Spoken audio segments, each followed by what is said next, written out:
President Nana Addo hates Dr. Kwame Nkrumah, or so they have been saying ever since this video of his made the waves online.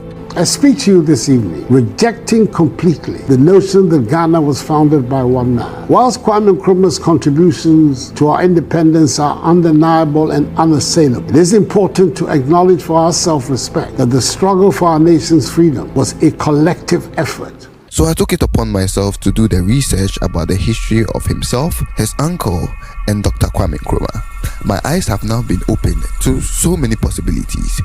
Grab some popcorn and sobolo, because we are about to get into it. In 1921, Nana Seyoforiata I sponsored his brother, Joseph Kwame Boakye Dankwa, to travel to Great Britain to go to school. Now, if the first name sounds familiar to you, then you are thinking. He obtained the London Matriculation Certificate and went on to obtain BA and LLB degrees and was called to the bar in 1926, and he earned himself a doctorate in philosophy in 1927. Years after returning to the Gold Coast, with the help of one Mr. George Alfred Parr Grant, he founded the UGCC, the United Gold Coast Convention, and they started recruiting members.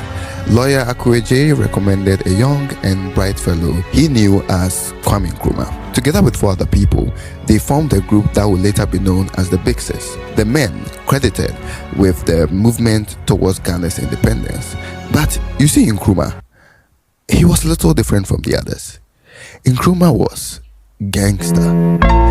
Yeah, nigga, I'm still fucking with you. He was radical and wanted change, like right now. Nkrumah had that dog in him, and because of that, he and our good friend JB Dankwa didn't really vibe. They got into it a lot, to a point where JB Dankwa once wrote a letter to the Brits expressing just how much he did not agree with Nkrumah on how getting independence was. Nkrumah left the party and formed his own party, CPP, Convention People's Party. Nkrumah went on to win independence for the Gold Coast, now Ghana, in 1957. JB and NK were still going at it after independence, with JB even running against Nkrumah and losing to him. Things got hot and heavy from there on.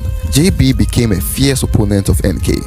In 1961, JB was arrested under the Preventive Detention Act, which allowed NK to arrest people and detain them without trial. JB was arrested after being accused of planning against the ruling CPP and was released shortly after. JB was arrested again on January 8, 1964, after allegations that he was involved in plans to